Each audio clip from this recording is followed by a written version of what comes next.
Hello दोस्तों, मैं आराधना कुमारी आज आप लोगों के लिए भारत में शैक्षिक अवसरों की समानता की आवश्यकता एवं महत्व को लेकर आई हूँ। ये 2016 और 18 में पूछा गया है। समानता का अर्थ है कि समाज में प्रत्येक व्यक्ति को आत्मिक विकास के समान अवसर मिलने चाहिए। अवसरों के अभाव में किसी भी व्यक्ति की प्रतिभा अथवा योग्यता अविकसित न रह जाए। समानता का अर्थ यह नहीं है कि सभी लोगों के साथ बिल्कुल एक जैसा बर्ताव किया जाए। यह सर्वविदित है कि व्यक्तियों में विभिन्न योग्यताएं होती हैं। एक जैसी सुविधाओं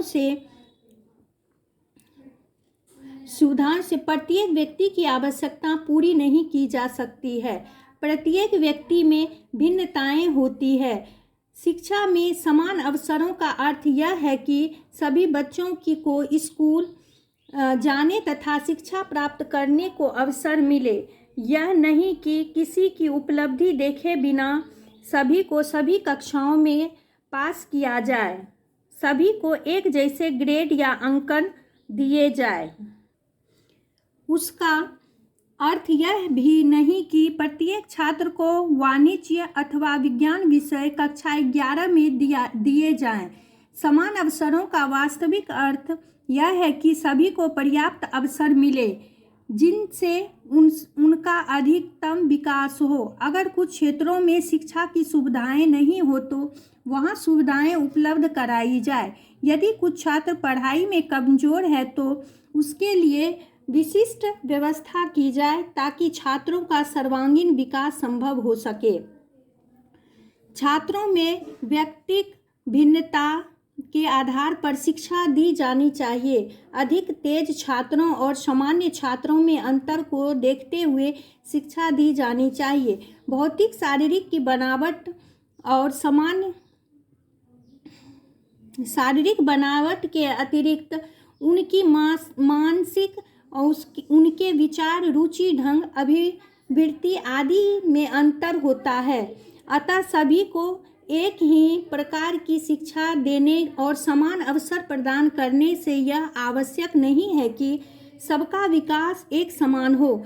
समान अवसर का केवल यही तात्पर्य है कि धनी गरीब दोनों को एक प्रकार की शिक्षा प्राप्त करने का समान अवसर मिले और आर्थिक कठिनाई उसमें बाधक ना हो। इसके लिए अन्य प्रकार की भौतिक बाधाएं भी दूर कर देनी चाहिए। जाति भेद, रंग भेद, धार्मिक विश्वास, लिंग भेद इत्यादि किसी प्रकार की अवरोध नहीं होनी चाहिए, जिससे प्रत्येक छात्र को अपनी रुचि की संस्था एवं पाठ्य विषय चुनने की पूरी स्वतंत्रता होनी चाहिए। शिक्षा में समान अवसरों का महत्व। पंडित जवाहरलाल नेहरू ने समानता के बारे में कहा कि हमें ऐसे समाज का निर्माण करना है जिसमें प्रत्येक व्यक्ति को अपने गुण और योग्यता के अनुसार उन्नति करने के अवसर मिले। मैं चाहता हूं कि शिक्षा का इस उद्देश्य की प्राप्ति के लिए विकास किया जाए। कोठारी शिक्षा आयोग 1946 से 66 ने इस विषय में अपना मत इस प्रकार व्यक्त किया है। शिक्षा का एक महत्वपूर्ण उद्देश्य है सबको समान अवसर प्रदान करना, जिससे पिछड़े हुए तथा सामाजिक सुविधाओं से वंचित वर्गों के बच्चे भी अपनी आर्थिक एवं सामाजिक दशा सुधारने के लिए शिक्षा को साधन के रूप में प्रयुक्त कर सकें। जिस समाज में सामाजिक न्याय को महत्व दिया जाता है और जो सामान्य व्यक्ति की दशा सुधारने के लिए इच्छुक हैं एवं सभी उपलब्ध प्रतिभाओं का उपयोग करना चाहते हैं, उसे देश के प्रत्येक वर्ग के लोगों को क्रमशः अवसर की समानता प्रदान करनी चाहिए। कल्याणकारी समाजवादी समाज की स्थापना के लिए मात्र यही उपाय है जिससे सबल द्वारा प्रबल का शोषण कम से कम हो सके। भारतीय संविधान में प्रत्येक नागरिक को कुछ भौतिक मौलिक अधिकार प्रदान किए गए हैं, जिसमें स्वतंत्रता, विचार, भाषण एवं लेखन की समानता, मातृत्व प्रमुख मौलिक अधिकार हैं। अतः शिक्षा में भी समान अवसर की मांग करने का प्रत्येक नागरिक का अधिकार है। भारत में हाल ही में शिक्षा के अधिकार को मौलिक अधिकार में शामिल किया गया है। अतः राज्य का यह कर्तव्य है कि वह सबकी शिक्षा के लिए निःशुल्क व्यवस्था करें, जिससे आर्थिक बाधा के कारण कोई व्यक्ति शिक्षा से वंचित नहीं रह सके। अतः शिक्षा के अवसर की समानता प्रजातांत्रिक देश की अनिवार्य आवश्यकता है। निम्नलिखित बातों से शिक्षा में समानता की आवश्यकता है। पहला, शिक्षा में मानवतावाद। सभी धर्म मानवता की बराबरी में विश्वास रखते हैं, अतः शिक्षा में बराबरी का अवसर मिलना चाहिए। दूसरा, लोकतंत्र के लिए अनिवार्य। शिक्षा का एक महत्वपूर्ण उद्देश्य लोकतांत्रिक समाज की रचना करना है, अतः शिक्षा में समानता का अधिकार देना आवश्यक है। तीसरा, कल्याणकारी समाज। भारतीय संविधान में कल्याणकारी समाज की परिकल्पना की गई है। कल्याणकारी समाज का लक्ष्य तभी प्राप्त किया जा सकता है जबकि शिक्षा में समानता हो। चौथा, शिक्षा का उद्देश्य सर्वांगीण विकास।